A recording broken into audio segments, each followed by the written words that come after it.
that speech was taken as a pivot, as new information to a lot of investors, a lot of market participants. They bid up the euro, they drove down bonds and yields higher.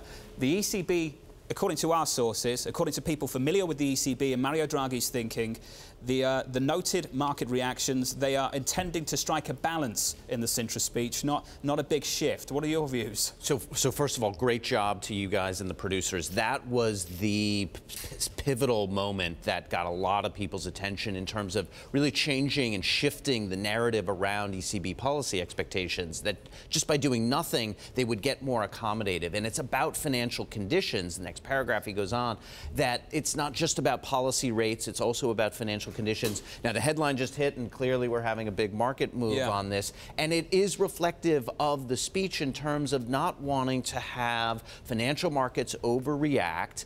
And I'm not sure what's going on here in terms of it, but you clearly see them trying to push back a bit. But the speech itself, I'm not sure the market misinterpreted it. There was a very clear shift in the tone relative to the last policy meeting.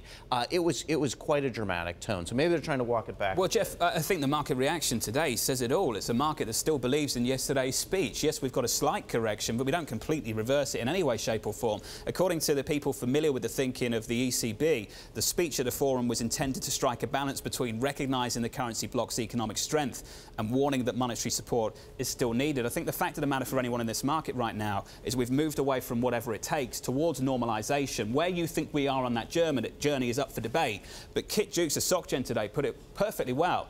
At least we're actually at the station. The train is at the station. It's ready to leave when you think it goes, whatever, but it's there now.